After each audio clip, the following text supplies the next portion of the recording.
Hi, Vic. Start off with a couple injury questions. Do you have updates on Graham Glasgow and Trey Marshall?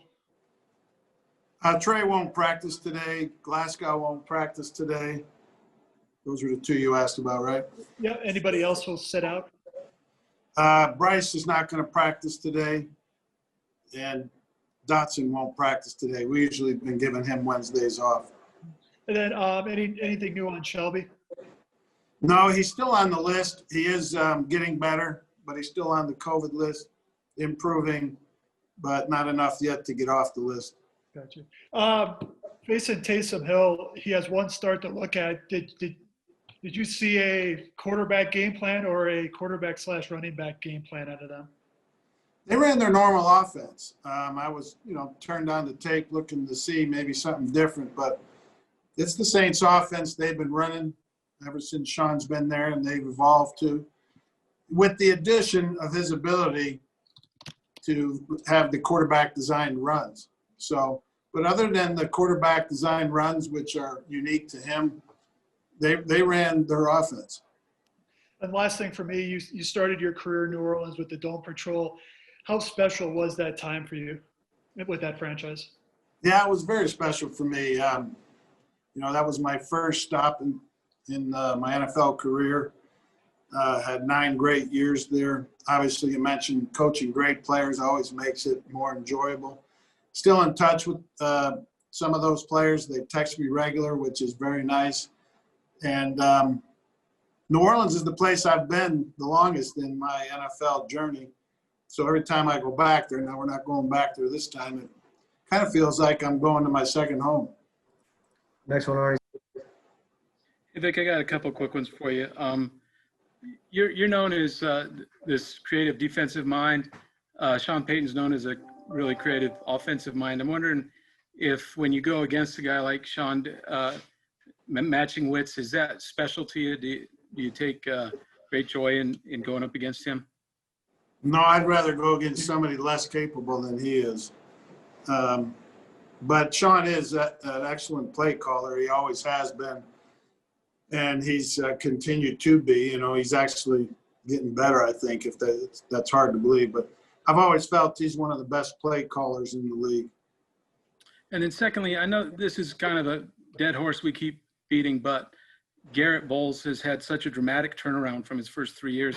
And I'm wondering if you could tell me, what do you think was the key or the keys to such a dramatic turnaround? Well, you should keep beating that dead horse because you were beating it when it was the other way around. So, but I think the key to his turnaround is just persistence, both on his part and our part. Both Mike and Coop and myself have had faith in him. We've stayed with him. We've talked to him regularly. We all have a good relationship with him. He had a great off season. He stuck to it, didn't let the outside noise, which at times was appropriate, stop his determination to keep improving. And I think he's finally, being rewarded for that approach. He's a guy that came out with a limited football background. I knew it was going to take him time. It's taken him time, and credit to him and Mike and Coop for bringing him along. And I always liked Garrett. Him and I talk a lot, and I'm happy for him. Next one, Mike. Yeah, Coach, just checking in on Ed Donatel. Any update there? When might he come back? He's not coming back today. Hadn't been back here yet. He has been coming in to, just rehab. When I say rehab, just get his strength back up. But hopefully it'll be sooner rather than later that he can start coming in here, even if it is on a part-time basis. Next one, Brandon Cristal, and then after that, we'll open it up to the entire group. Hey, Coach, I guess Pat Shurmur's been up in the booth now, maybe since the New England game or right around then. Was that something he wanted to do? Was that something that you're suggesting because you were up there for so long and thought you could see the field better? And how do you think it's gone? I know that you haven't won as many games, but your points have been up in 2 of the last 4. Yeah, it's I was surprised none of you had really noticed that because you're right, it did happen starting with the New England game. It's something, I've always mentioned it to Pat. I didn't make it a mandate that he go up there. But there's no doubt that's the best place to call the game from. You just see more. You're more relaxed when you're sitting down. You have your sheets in front of you. You don't have to rely on other people to give you information. And I think it's the best place for a play caller to be for the most part. And I think, he's going to stay up there, and I think it's the right place for him to be at this time. Next one, Eric DeLala. Yeah, Coach, Hall of Fame semifinalists were announced yesterday. You got to Indy in '99. Could you tell early that Payton was going to be destined for a special career? And then are you hopeful this is the year John Lynch and Sam Mills can make it in? Yeah, I was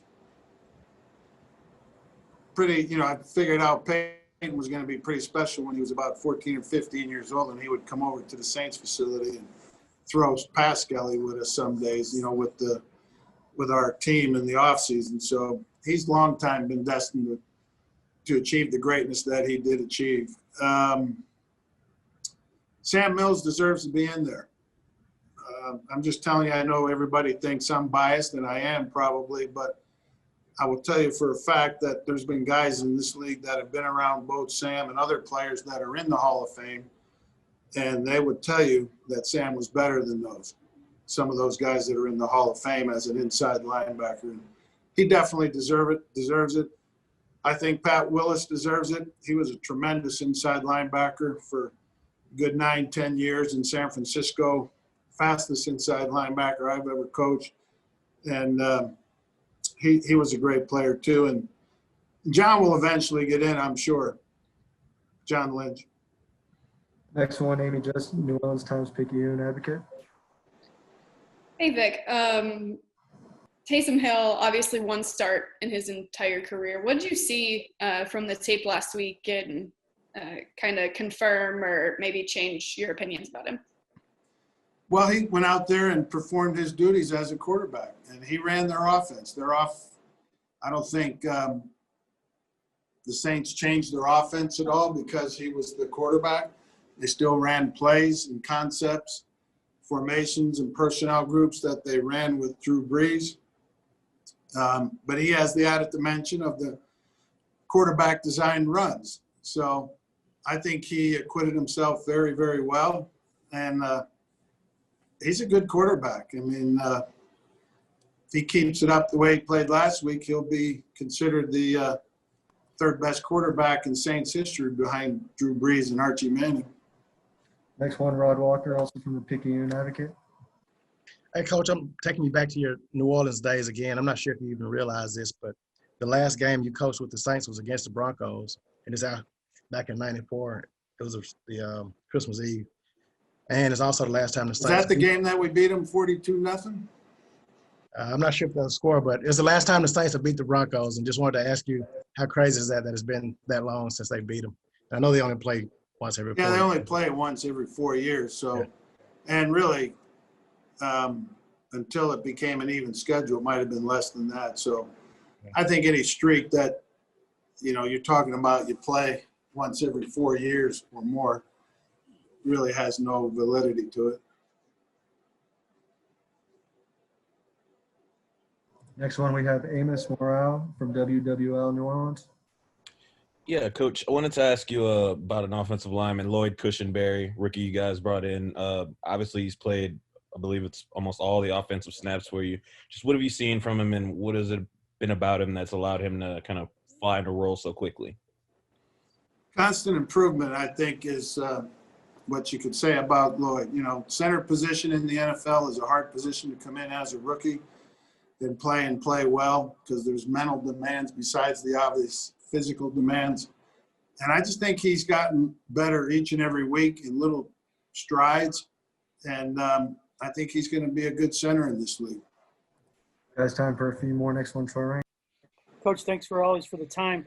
Hey, do you ever, this would be more like if we were in front of you, so it's kind of a weird Zoom question, but do you ever watch the other team's defense and then go into the offensive meeting and say, hey, this is what I see, because you have such a wealth of knowledge of how teams are trying to defend?